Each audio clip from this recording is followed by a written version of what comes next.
आज हम लोग देखेंगे classification of communicable disease, classification of communicable diseases. ठीक है, डिजीजेज, बहुत सारे डिजीज के बारे में। जैसे देखिए लास्ट वीडियो में हम लोग कम्युनिकेबल डिजीज के बारे में पढ़े और ये कैसे होता है हम लोग जाने।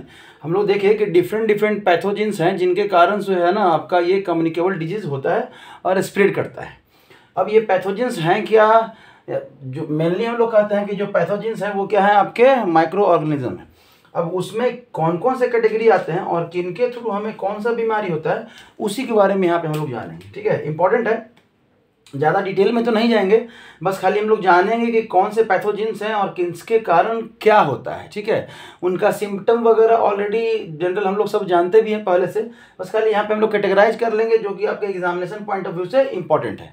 फ्यूचर में भी अगर आप कंपटीशन में जाएंगे तो ये पोर्शन आपका आता ही आता है, चाहे किसी भी एग्जाम में आप बैठे। ठीक है, तो जो पहला है, अब देखिए यहाँ पे कम्युनिकेबल का मीनिंग ऑलरेडी हम लोग जान चुके हैं, जो पैथोजन के वजह से क्या होता है, स्प्रेड करता है। कोई ऐसा बीमारी जो फैलता हो, किससे फैलता है, तो पैथोजन से, एक इन्फेक्टेड पर्सन से हेल्दी पर्सन में वो पहुंच रहा हो।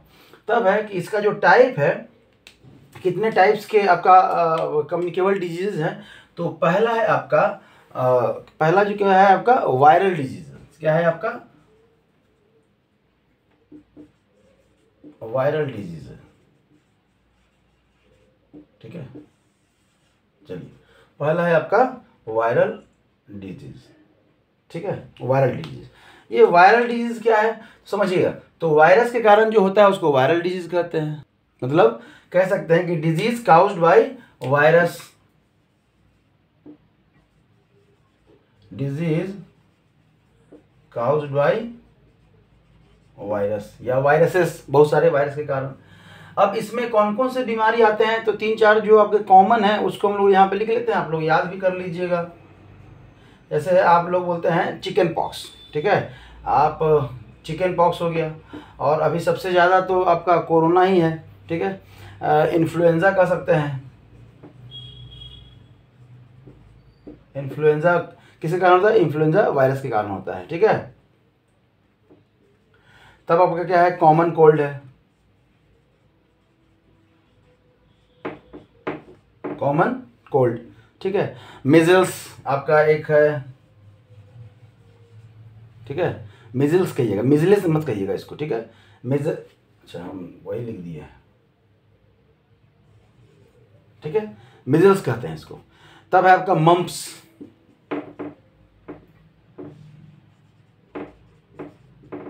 तब है आपका पोलियो, कोरोना वायरस भी कह सकते हैं,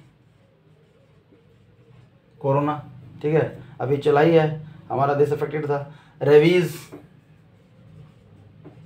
ठीक है, और भी बहुत सारे हैं जो आपके वायरस के कारण होते हैं। ठीक है, कोई दिक्कत।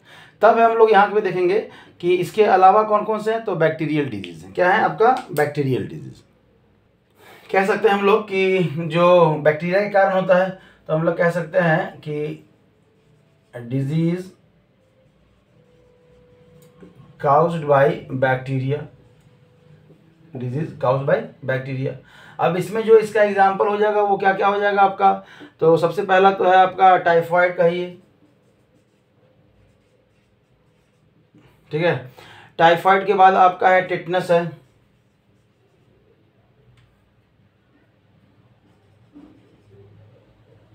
ठीक है, टाइफाइड के बाद आपका क्या है, टेटनस है। उसके बाद आपका क्या क्या आ गया बैक्टीरियल में, यहाँ पे देखिए मिटाने में ए छूट गया, टिटनस। तब है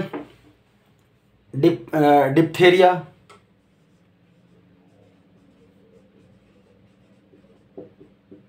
क्या कर सकते हैं हम लोग, डिप्थेरिया।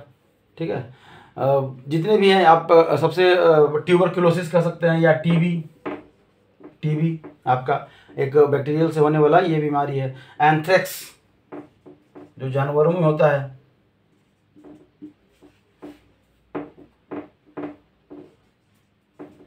एंथ्रेक्स। ठीक है, तब क्या है, कोलेरा है। जितने भी हैं बीमारी, इसका हम लोग एक लिस्ट मतलब एक तरह से समझ लीजिए तैयार कर रहे हैं, और आपको लगभग याद करने में तो आसानी होगा ही। फूड पॉइजनिंग जो होता है हम लोगों का बैक्टीरिया के कारण होता है, आप कह सकते हैं food poisoning,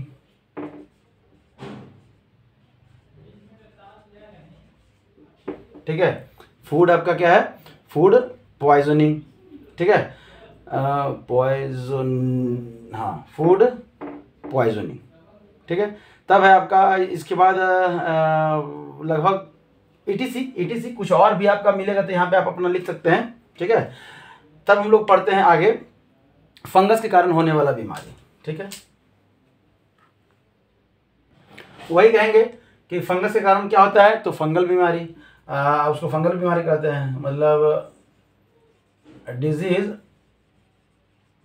caused bye fungus, क्या कह सकते हैं, डिजीज काउज्ड बाय फंगस। अब इसमें जो इसका एग्जाम्पल है वो क्या क्या है आपका, तो जितना भी देख लीजिए फंगस से जितना भी है ना वो स्किन डिजीज होता है, क्या होता है आपका, स्किन डिजीज। तो जितना भी आपका स्किन डिजीज वगैरह जो है ना वो सब फंगस के कारण होगा, ठीक है। तो हम लोग यहाँ कह सकते हैं रिंग वॉर्म,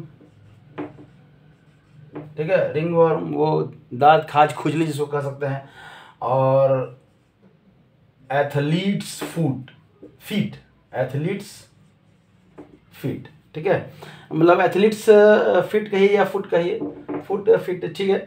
आपका एथलीट्स फिट मतलब जो एथलीट्स लोग होते हैं ना उनके, हम लोग जैसे घर में मम्मी लोग काम करती है ना, पानी में ज़्यादा काम करती है तो वो लोग कहते हैं ना कि पैर में पानी लग गया, और वहाँ देखिएगा तो वहाँ का जो आपका जो स्किन है ना वो लगेगा ना जैसे कोई नोच दिया है, तो वो जो है ना फंगस के कारण होने वाला बीमारी, बहुत देर तक पानी में काम कीजिएगा तो वहाँ पे आपका फंगस लग जाता है, ठीक है। तब है कि अगला जो है आपका प्रोटोजोआ के कारण क्या क्या होता है, तो 4 नंबर जो है वो क्या है आपका, प्रोटोजोआन्स, ठीक है, प्रोटोजोआन डिजीज, चलिए डिजीजेस, ठीक है। प्रोटोजोआ के कारण तो आप सिंपल से कह सकते हैं disease caused bye protozoa, disease caused bye protozoa, ठीक है। तब आपका क्या क्या है इसमें जो प्रोटोजोआ के कारण जो होने वाला है वो क्या क्या है आपका, डिसेंट्री कह सकते हैं इसमें,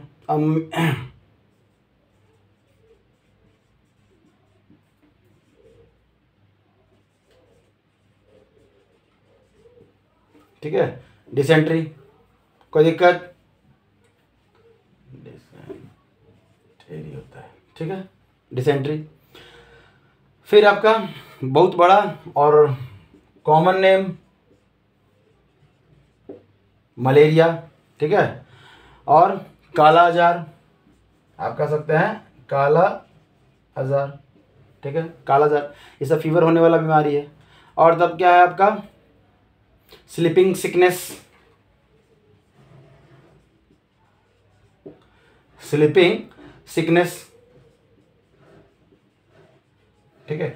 जितने भी बीमारी है वो सब किसके कारण होने वाला है, प्रोटोजोआ के कारण होने वाला ये सब बीमारी। तो नाम याद रखिएगा, 2-3 का भी नाम याद रख लीजिएगा तो आपका काम चल जाएगा, ठीक है। तब है इसके बाद, अब पढ़ना तो आपको इतना ही है कि बैक्टीरिया पढ़ लिए, वायरस पढ़ लिए, फंगस पढ़ लिए, प्रोटोजोआ पढ़ लिए, कुछ हम लोग देख लेते हैं और जो जैसे हेलमिंथ्स डिजीज और रिकेट्स डिजीज, ठीक है। हेलमिंथ्स के कारण होने वाला है, देखिए हेलमिंथ्स का जब नाम आ रहा है इसका मतलब जो है इसमें कौन कौन से आ गया, तो आपका फ्लैट वर्म आ गया और रिंग वर्म आ गया, ठीक है, आपका फ्लैट वर्म आ गया और क्या हो गया, सॉरी रिंग वर्म नहीं, ये तो बीमारी हो गया राउंड वर्म।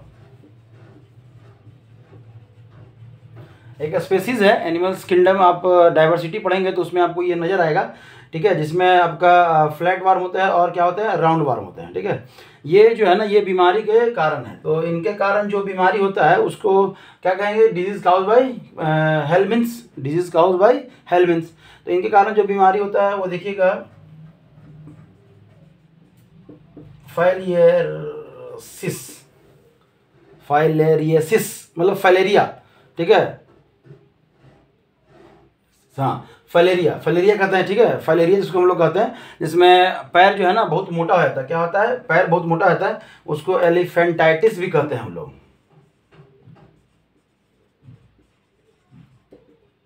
ठीक है, क्या कहते हैं हम लोग, एलिफेंटिएसिस,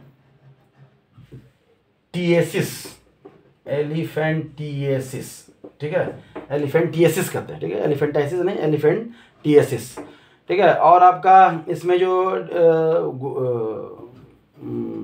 मतलब घियोड़िया मतलब एन है ये,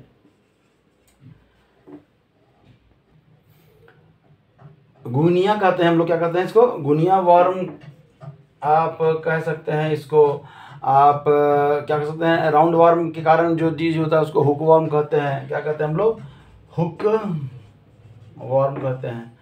और एस्केरियसिस भी कह सकते हैं, एस्केरिस जो है ना, एस्केरिस जो है हेल्विन्स कैटेगरी डाइवर्सिटी में हम लोग पढ़ेंगे, उसी का है। और ये सब, ठीक है। तो इतने सारे हैं आपके जो कि आप माइक्रो ऑर्गेनिज्म कह सकते हैं या पैथोजन कह सकते हैं, जिसके कारण हमारा कम्युनिकेबल डिजीज होता है। तो हम लोग चर्चा करेंगे नॉन कम्युनिकेबल डिजीज का। ये एक पर्सन से दूसरे पर्सन में डिफरेंट मेथड के थ्रू, ये हवा के थ्रू, देखिए इनका जो वेक्टर है वो भले ही अलग रहे, लेकिन जो मीडियम है वो या तो डायरेक्ट कांटेक्ट नहीं तो इनडायरेक्ट कांटेक्ट, जिसकी चर्चा हम लोग कर चुके हैं। डायरेक्ट कांटेक्ट में आता है कि पर्सन का टॉवेल यूज करने से डायरेक्ट, या पर्सन के कांटेक्ट में आने से, उसके स्नीजिंग से, उसके मतलब स्नीजिंग से, कफ से, साथ में खाना खाने से, बैठने से, उठने से, ऐसा करके तो हम लोग डायरेक्ट कांटेक्ट है। इनडायरेक्ट कांटेक्ट मतलब जैसे कि एक को क्या हो गया, मलेरिया हुआ, दूसरे उसको मच्छर काटा है, मॉस्किटो, और फिर वो हेल्दी पर्सन को काटा तो वहाँ से वो करके फैल सकता है। तो डायरेक्ट और इनडायरेक्ट इसकी हम लोग चर्चा कर चुके हैं, ज़्यादा करने की जरूरत नहीं है। तो इतने भी हैं, जितने मतलब मान के चले कि इन्वायरमेंट में जितने भी क्या कर सकते हैं मैटर है, वो सब आपको कम्युनिकेबल डिजीज में कहीं ना कहीं हेल्प करते हैं किसी न किसी रूप में। जैसे आपका हवा हो गया, पानी हो गया, आपका फूड हो गया, आपका मिट्टी हो गया, आपका जो इन्वायरमेंट है वो हो गया, ठीक है, आप कहाँ रहते हैं, आपका मतलब हर चीज़ जो है ना, आपको अगर कम्युनिकेबल डिजीज़ है तो उसको फैलने में क्या करता है, हेल्प करता है। तब हम लोग चर्चा करेंगे नॉन कम्युनिकेबल डिजीज़ का। तब हम लोग बात करते हैं यहाँ पे एक नॉन कम्युनिकेबल डिजीज़, जो हमारा फैलता तो नहीं है लेकिन हमें होता जरूर है। और नॉन कम्युनिकेबल डिजीज़ के सीरीज में कौन कौन से आते हैं, तो ऐसा डिजीज़ जो हम एक पर्सन से हेल्दी मतलब इन्फेक्टेड पर्सन से हेल्दी पर्सन को नहीं फैलता है, चाहे डायरेक्ट कॉन्टैक्ट हो चाहे इनडायरेक्ट कॉन्टैक्ट हो। उसमें जो सबसे पहला जो नाम आता है आपका, वो क्या आता है, डायबिटीज़ को, ठीक है, ठीक है, क्या नाम आता है, डायबिटीज़ का, ठीक है, डायबिटीज़, ठीक है, डायबिटीज़, ये क्या डायबिटीज़। दूसरा जो, अब देखिए डायबिटीज़ जो है ना वो दो टाइप का होता है, ठीक है, डायबिटीज़ दो टाइप का होगा, एक में आपका ब्लड शुगर लेवल बढ़ जाता है, एक में आपका ब्लड शुगर लेवल घट जाता है, ठीक है, ब्लड शुगर लेवल घट जाता है, एक में क्या होता है, बढ़ जाता है। तब क्या है, आप जब डाइजेस्टिव सिस्टम पढ़ेंगे, अभी 9th में है, 10th में जाएंगे तो डाइजेस्टिव सिस्टम पढ़ेंगे, तो वहाँ देखेंगे कि आपका जो दो टाइप का सेल है, एक अल्फा सेल होता है, एक बीटा सेल होता है। अल्फा सेल, बीटा सेल, एक जो है आपके लेवल, इंसुलिन के लेवल को बढ़ा देता है, या कह सकते हैं ग्लूकोज के लेवल को बढ़ा देता है, और एक जो है ग्लूकोज के लेवल को कम करता है। और ये दोनों जो है ना बराबर मात्रा में सिक्रेट होते हैं, इसलिए हमारा ग्लूकोज का लेवल क्या होता है, मेंटेन होता है। इन दोनों में से कोई भी अगर अनबैलेंस हुआ, मान लेते हैं जो ग्लूकोज की मात्रा को डिक्रीज करता है, क्या करता है, डिक्रीज करता है, अगर वो कम हो गया तो ग्लूकोज की मात्रा को डिक्रीज करने वाला कम हो गया, तो मतलब ग्लूकोज की मात्रा क्या हो जाएगा, इंक्रीज कर जाएगा, तो भी डायबिटीज। अगर ग्लूकोज की मात्रा को इंक्रीज करने वाला कम हो जाए, इंक्रीज करने वाला कम हो जाए, तो क्या हो जाएगा, ग्लूकोज की मात्रा क्या हो जाएगा, कमने लगेगा। तो दो टाइप का डायबिटीज होता है, एक ब्लड शुगर लेवल इंक्रीज कर जाता है और एक में ब्लड शुगर लेवल बढ़ जाता है, ठीक है। ब्लड शुगर लेवल जो बढ़ गया वो ज़्यादा हानिकारक नहीं होता है, जिसमें ब्लड शुगर लेवल घट जाता है वो ज़्यादा हानिकारक होता है, ये ध्यान रखिएगा। तब है आपका जॉइंट वाइंट से जो रिलेटेड बीमारी होता है, जैसे अर्थराइटिस जो होता है, अर्थराइटिस, ठीक है, अर्थराइटिस ये ओल्ड एज में, या कह सकते हैं कि 40+ होने के बाद जो है ना आपके जॉइंट्स में ये सब जो है ना पेन होने लगता है। एक्स्ट्रा आप क्या कह सकते हैं, जॉइंट्स की जगह पे एक्स्ट्रा आपका सॉल्ट का डिपोजिशन होने लगा, या कह सकते हैं कि यूरिक एसिड आपका बढ़ गया, आपकी बॉडी का क्या है ना, यूरिक एसिड बढ़ गया, तो क्या है ना कि उसमें आपको चलने वलने में दिक्कत होने लगता है। तब जो अर्थराइटिस है, आप आगे जाएंगे तो पढ़ेंगे कि दो टाइप का है, एक होता है आपका रीमेटॉइड टाइप का, और एक होता है आपका मतलब ओल्ड एज, आप सिंपल समझिए कि एक यंग एज में भी आपको अर्थराइटिस हो सकता है और एक ओल्ड एज में भी आपको अर्थराइटिस हो सकता है। ये सब इनबैलेंसिंग के कारण होता है कि हमारे ब्लड में जो है ना कुछ लेवल यूरिक एसिड वगैरह का बढ़ गया, इसके कारण भी होता है। अभी तक देखा गया है कि अर्थराइटिस का कोई खास दवा नहीं है, मेडिसिन नहीं है। बस इसमें आप दर्द जब कर रहा है तो आप पेन रिलीफ ही खा सकते हैं, पेन रिलीफ, ये आगे की बात है। बस खाली आप जानिए कि अर्थराइटिस भी एक बीमारी आपका है। तब है आपका एक बीमारी है गट, ठीक है। ये क्या होता है, ये जो है ना यूरिक एसिड क्या है ना क्रिस्टल के फॉर्म में ये आपका क्या है एक्यूमुलेट हो जाता है। क्या होता है, एक्यूमुलेट हो जाता है। तो हमारे क्या हो सकता है ना, दर्द करने लगता है हमारे बॉडी में, बॉडी पेन होता है, ठीक है। तब है आपका जो 4 नंबर है आपका कार्डियोवास्कुलर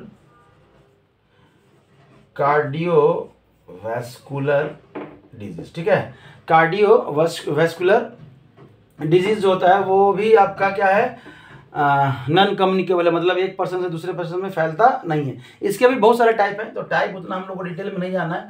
तब आपका आता है कैंसर। क्या आता है, कैंसर। कैंसर भी जो है आपका बहुत टाइप का होता है, ऑलरेडी हम लोग चर्चा कर चुके हैं।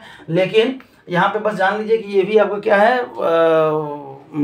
फैलने वाला, मतलब नॉन कम्युनिकेबल बीमारी है, ये फैलने वाला कम्युनिकेबल बीमारी नहीं है। अब देखिए इसमें होता क्या है कि देखिए कैंसर जो है ना हर बॉडी पर्सन के अंदर एक कैंसर सेल है, बस वो ट्रिगर नहीं होता, मतलब वो स्टार्ट होता कि कुछ ऐसा कोई पर्टिकुलर सिम्पटम नहीं है कि आप ऐसा करेंगे तो ये ट्रिगर हो जाएगा और आपका कैंसर सेल जो है ना डिवाइड करना हो जाएगा, स्टार्ट कर जाएगा। कैंसर पर्टिकुलरली है क्या, कैंसर जो है वो मेनली कह सकते हैं कि अनवांटेड और अनकंट्रोल्ड सेल डिवीजन। अनवांटेड और अनकंट्रोल्ड सेल डिवीजन, आपको बेसिक समझने के लिए इतना काफ़ी है कि अनवांटेड अनकंट्रोल्ड सेल डिवीजन जब आपका होने लगे तो बाद में वो क्या होता है ना, वही ट्यूमर का फॉर्मेशन करता है, उसको हम लोग कैंसर कहते हैं। ब्लड में हुआ तो ब्लड, जैसे ल्यूकेमिया हो गया आपका तो आप उसको ब्लड कैंसर कहते हैं। आपका ब्रेन में मसल्स में हुआ तो उसको हम लोग ट्यूमर कहते हैं। यहाँ पे जॉ में हो गया हमारा तो हम उसको क्या कहते हैं, ट्रैकियल कैंसर कहते हैं। ब्रेस्ट में हो गया तो हम लोग ब्रेस्ट कैंसर कहते हैं, ठीक है। मेमोरी ग्लैंड में जो होता है तब, तो कैंसर का भी बहुत सारा टाइप है। अभी तक इसका भी ऐसा कुछ इलाज परमानेंटली नहीं है। अगर इनिशियल स्टेज में आप इसको समझ लेते हैं, पता चल जाता है आपका, तो आप इसका क्योर कर सकते हैं और इससे बच सकते हैं। कुछ हैं जिनका कि हम कह सकते हैं कि हाँ हमारा इलाज है, लेकिन इसका इलाज जो है आपका बहुत ही वो क्या कह सकते हैं, पेनफुल भी होता है और एक्सपेंसिव भी होता है। सबके बस का बात नहीं है, तो कोशिश करना है कि ये सबसे आपका भगवान करे कि नहीं हो तभी ठीक है, क्योंकि ये फैलने वाला तो नहीं है, लेकिन अगर हो तो आदमी को बहुत परेशान करता है।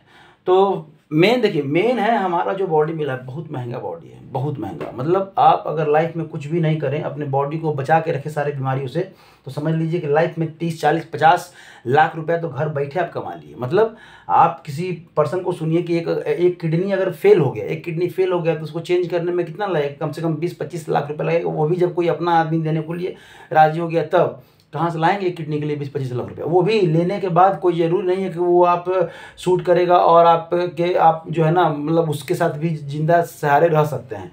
किडनी हो गया, लिवर, ऐसे बहुत सारे ऑर्गन हैं। मेन है आप बैलेंस डाइट लीजिए, प्रॉपर अपने मेटाबॉलिक को समझिए, अपने इन्वायरमेंट में क्या हमारे बॉडी के लिए सही है, क्या गलत है, इस चीज़ को जानिए। साइंस सिर्फ पढ़िए मत, इसको अपने डेली लाइफ में जो है ना यूज कीजिए, फील कीजिए, स्वस्थ रहिए और मतलब लंबा जिए। बस यही है बीमारी के बारे में। चूँकि यहाँ पर जानकारी हो रहा था तो हम लोग थोड़ा सा इमोशनल हो जाते हैं नहीं, तो ठीक है। ये सब रहा नॉन कम्युनिकेबल में ज़्यादा बताने के लिए तो इनका डिटेल, बहुत सारा डिटेल है। जैसे कि इसी का बताए थे कि डायबिटीज़ में क्या 2 टाइप का ब्लड शुगर लेवल बढ़ता है घटता है, कि उतना डिटेल में अभी आप लोग को पढ़ना नहीं है, बस खाली नाम याद कर लिए, वही बात है। इसका डेफिनेशन हो गया, काफ़ी है, ठीक है। तो यहाँ तक रहा आपका, तब हम लोग आगे नेक्स्ट वीडियो में मिलते हैं। Thank you.